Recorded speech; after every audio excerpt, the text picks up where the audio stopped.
எல்லோருக்கும் வணக்கங்க. உங்கள் ஜீவா பேசுகிறேன்.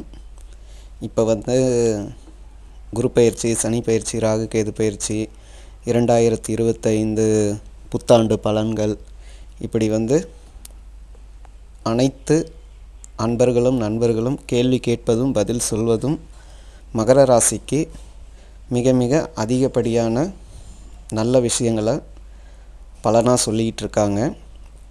இவங்களும் எதிர்பார்த்துக்கிட்டு இருக்காங்க, மகர ராசிக்காரங்களும். இப்போ இடையில் நமக்கு மகரத்தில் பொதுவாக பல கேள்விகள், ஒரு 7-8 கேள்வி நமக்கு தொடர்ச்சியாக வந்துக்கிட்டு இருக்கு.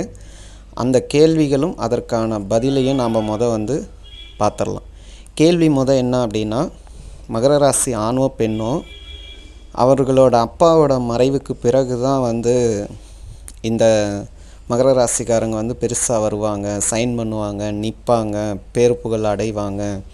அதுக்கு உதாரணம் நிறையா பேர் இருக்காங்க. ஏஆர் ரஹ்மான் சார், ரஜினிகாந்த் சார், நடிகை திரிஷா, சிவகார்த்திகேயன், இப்படி நிறையா பேரை சினிமாவிலையும் பொது இடங்களில் இருக்கிறவங்கள பற்றியும் சொல்லுவாங்க. இன்னும் சொல்லப்போனால் சிவகுமார் சார் கூட மகர ராசி. அவங்க அப்பா காலத்துக்கு பிறகு அவங்க அப்பா இவர் குழந்தையாக இருக்கும்போதே அவர் இறந்துட்டார். அப்படி அவங்க இப்படியெல்லாம் நிறையா பேர் சொல்கிறாங்க, மகர ராசினாவே ஆணோ பெண்ணோ அப்பாவுக்கு அப்புறம் இவங்க நல்லா பெருசாக வருவாங்க. அப்போ எனக்கு அப்பா என் கூட தான் இருக்கார், நானும் அப்பாவும் ஒன்றா தான் இருக்கோம், அப்போ எங்களுக்கு வாழ்க்கை எப்படி, இது எப்படி பொருந்தும் அப்படின்னு ஒரு கேள்வி கேட்டாங்க. நியாயமான கேள்வி தாங்க, நிறையா பேர் கேட்டிருக்காங்க. மகர ராசிக்கு அப்பா இருக்கக்கூடாது, இல்லை அப்பா இதுவாக இருப்பார், சாதாரண இடத்துல இருப்பார், அவர் காலத்துக்கு பிறகு தான் இப்படி பொதுவாக சொல்லிக்கிட்டே இருக்காங்களே. இதுக்கு என்ன தாங்க 100% அது உண்மையா? இது இதுக்கு மாற்று வழி இருக்கா அப்படின்னு கேட்டிங்கன்னா, இதில் 2 விஷயங்க. மகர ராசியில் இதுக்கு விதிவிலக்கு இருக்குது. இது பொது விதி இருந்தாலும், ஏன் அது பொது விதி அப்படின்னா, மகரத்துக்கு கிட்டத்தட்ட பார்த்திங்கன்னா 8ஆவதாக வரும் சிம்ம ராசி. சிம்மந்தான் காலபுருஷ தத்துவப்படி தகப்பனை குறிக்கிற இடம். அந்த வகையில் இது பொது பலனுங்க. 100க்கு 80-90% இது வேலை செய்யும். அந்த 10-20 அதுக்கு மேலேயும் 90மே நல்லதாக செய்கிற விதிவிலக்கான ஜாதகம் நாம் இப்போ பார்க்கல, விதிப்படியே நாம் பார்க்க போகிறோம். விதிப்படியே அப்படின்னா, என் அப்பா அம்மா கூட தான் இருக்கேன்னு சொல்கிற ஆண் பெண்கள் மகர ராசியில் நீங்கள் இருப்பீங்க, ரைட்டுங்களா? அப்படி இருக்கும்போது எங்களுக்கு மட்டும் ஏன் அந்த மாதிரி வேலை செய்யலை எல்லோரும் சொல்கிற மாதிரி அப்படின்னு கேள்வி தான் அது. அதுக்கான பதில் தான் இப்போ நாம் பார்க்க போகிறது. குறிப்பாக மகர ராசி கடக லக்னம், நட்சத்திரம் அவங்களுக்கு என்ன வேணாலும் இருக்கட்டும், உத்திராடம், திருவோணம், அவிட்டம், எதுவாக வேணாலும் இருக்கட்டும். நமக்கு விஷயம் என்னென்னா, மகர ராசி அவங்களுக்கு கடக லக்னமாக இருந்து அவங்க ஆவணி மாதம் பிறந்திருந்தாங்கன்னா அவங்களோட அப்பா அவங்க கூட தான் இருப்பார். அப்பா மகனாக இருந்தாலும் அப்பா மகளாக இருந்தாலும் அவங்களுக்குள்ள உறவு அப்படி இருக்கும். அப்பா குடும்பத்தோட 2 பேருமா முன்னேறிட்டு வருவாங்க. இது அபூர்வமான ஒரு அமைப்பு. எப்படிங்க மகர ராசி இப்படின்னா, கடக லக்னத்துக்கு 2ஆம் இடம் சூரியங்க. சூரியன் வீட்டில் ஆவணியில் பிறக்கும்போது சூரியன் அங்கே தான் பவராக இருப்பார், ரொம்ப ஒரு வெளிச்சமாக இருப்பார். அப்போ அப்பா கூடவே இருப்பார், அப்பா உடனே இருப்பார். இந்த அப்பா இல்லாமல் முன்னுக்கு வந்தவங்களெல்லாம் பார்த்திங்கன்னா அவங்க மேக்சிமம் 90% கடக லக்னமாக இருக்க வாய்ப்பில்லை. அதற்கு மேலே ஆவணி மாதத்தில் பிறந்திருக்க மாட்டாங்க. அதுக்கடுத்து மீன லக்னம், மகர ராசி மீன லக்னம். லக்னத்துக்கு 2ல், அதாவது சித்திரை மாதம் பிறந்தவங்களாக இருக்கணும். அவங்களுக்கும் அப்பா கூடவே இருப்பார். அதுவும் ஆண் பெண்ணாகவும் இருக்கலாம், எப்படி வேணாலும் இருக்கலாம். இவங்களும் அப்பா மகள், அப்பா மகன், இப்படி உறவோட 2 பேரும் ஒற்றுமையாக 2 பேருமே வெற்றி அடைகிறது, பந்த பாசத்தோடு இருக்கிறது, ஒருத்தருக்கு ஒருத்தர் உதவுறது. இவங்களெல்லாம் பார்த்தா இந்த மற்ற மகர ராசிக்காரங்களுக்கு ஒரு ஏக்கமாக இருக்குங்க. அந்த அளவுக்கு அவங்க ஒற்றுமையாக அவங்களோட நிறைவு காலம் வரைக்கும் ஒன்றுமன்னா ஒற்றுமையாக இருப்பாங்க. இதுதாங்க இந்த ஒரு சிலர் இருக்கிறாங்கன்னு சொல்கிறாங்கல்ல, அவங்களோட அமைப்பு இதுதாங்க. மகர ராசி ஒன்றாவே இருக்கட்டும். கடக லக்னம் ஆவணி மாதம் பிறந்தவங்க, மீன லக்னம் சித்திரை மாதம் பிறந்தவங்க, இவங்களுக்கு அப்பா கூடவே இருப்பார். அப்பாவும் மகளாகவும் இருந்தால் இவங்களும் அவங்களும் ரொம்ப பந்த பாசம் ஒற்றுமையோடு இருந்து 2 பேருமே வெற்றி அடைவாங்க. இது மகரத்துக்கு யாரும் இதுவரை சொல்லாத தெரியாத ஒரு முக்கியமான விஷயங்க. இதை சொல்லணுன்ட்டு தான் நம்ம எல்லோரும் பலன் நல்லதாக போடுறாங்க, தப்பு இல்லை, அது ரைட்டு.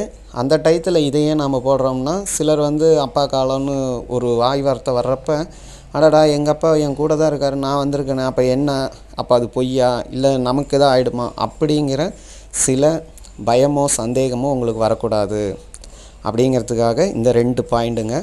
அதற்கடுத்து அதே அப்பா மகளாக இருக்கலாம், அப்பா மகனாக இருக்கலாம். மகன் மகர ராசி அதை விட்டுருங்க. ஆனால் அப்பா கும்பராசியாக இருந்தாருன்னா, அப்பா கும்பராசியாக இருந்தாங்கன்னா அவங்களுக்கும் இந்த அளவுக்கு இருக்காது, ஆனால் ஓரளவுக்கு ஒற்றுமை இருக்கும்.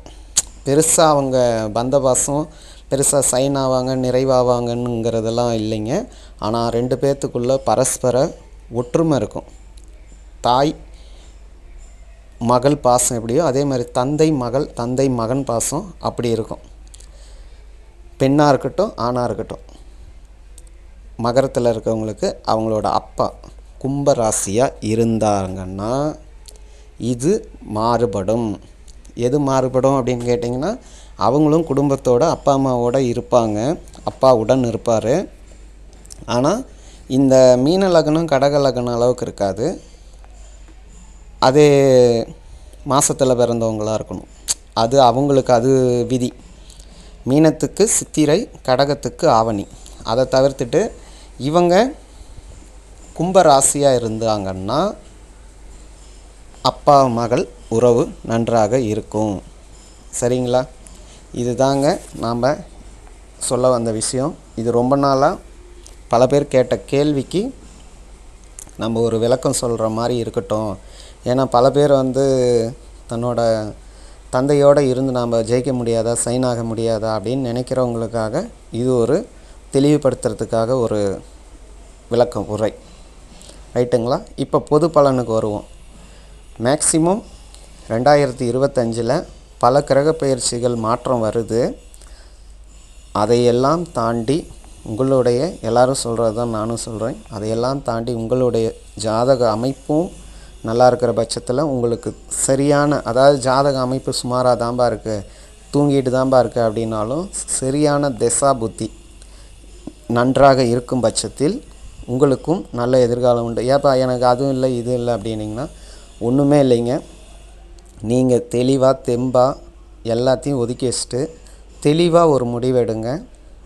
எந்த ஒரு எதிர்பார்ப்பும் இல்லாமல் அது புதுசாக அது முளைக்கிற ஒரு மரம் மாதிரி செடி மாதிரி கவனிங்க.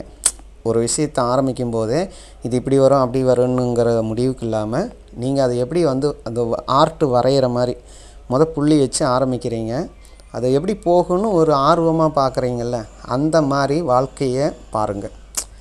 அதை விட்டுட்டு வரைகிறதுக்கு முன்னாடி எடுத்து வைக்கும்போதே இது பார் நான் இப்படி வரைவேன் அப்படி வரைவேன்னு எதிர்பார்ப்போடு போனீங்கன்னா சரிப்படாது. அதே போல் தான் மகர ராசிக்கு திசா புத்தி ஜாதகம் இதையெல்லாம் கடந்து நீங்கள் ஆரம்பிக்கும் பொழுதே நல்ல ஒரு ஆர்வத்தோட இனி நாளைக்கு என்ன நடக்குங்கிற ஆர்வத்தோட ஃபோக்கஸாக தெளிவாக உற்று நோக்கி போனீங்கன்னா நீங்கள் லைஃப்பில் கண்டிப்பாக மேலே வந்துடலாம். இது உங்களுக்கு மட்டும் இல்லை, எல்லாருக்குமான பொது பலன்.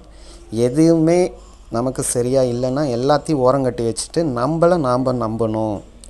அதுக்கு தெய்வம் உங்களுக்கு கூட துணை நிற்கும். தெய்வத்தால் ஆகாதெனினும் முயற்சி தன் மெய் வருத்த கூலி தரும் அப்படின்னு கேள்விப்பட்டிருப்பீங்க. அதை தான் நானும் சொல்ல வரேன். எது எப்படி வேணாலும் இருக்கட்டும், நீங்கள் முடிவு பண்ணி ஏந்திரிங்க, ஆரம்பிங்க. அது உங்களுக்கு சக்ஸஸாக வரும். நீங்கள் நம்பணும், உங்களை நம்புங்க. உங்களுக்கு நீங்கள் நம்புறது நடக்கும். ஆனால் அது நீங்கள் என்னவா நம்புறீங்கிறது ரொம்ப முக்கியம். சரிங்களா? இதை தான் உங்கள்கிட்ட இன்றைக்கி மகர ராசிக்காக சொல்ல வந்தது. உங்களுக்கு இது ஒரு தெளிவை கொடுக்கும்னு நம்புகிறேன். சிலருக்கு தந்தை இல்லாமல் இருப்பார், தந்தை காலத்துக்கு அப்புறம் வந்தவங்களும் இருப்பாங்க, அதில் மாற்று கருத்து இல்லை. ஆனால் தந்தை இருக்கவே செய்யக்கூடியவங்க யாருன்னா இவங்க தான், இந்த அமைப்பு உள்ளவங்க தான். சரிங்களா? அதனால் எல்லோருக்குமே நல்லது தான் நடக்கும், நல்லதே நடக்கும், நல்லதே நடக்கும். நன்றி, வணக்கம், வாழ்த்துக்களுடன் என்றும் உங்கள் ஜீவா. அடுத்து நம்மளும் அடுத்தடுத்த பெயர்ச்சி பலன்களையும் புத்தாண்டு பலன்களையும் நம்ம பார்க்கலாம். ஓகேங்களா? நன்றி, வணக்கம், வாழ்த்துக்கள்.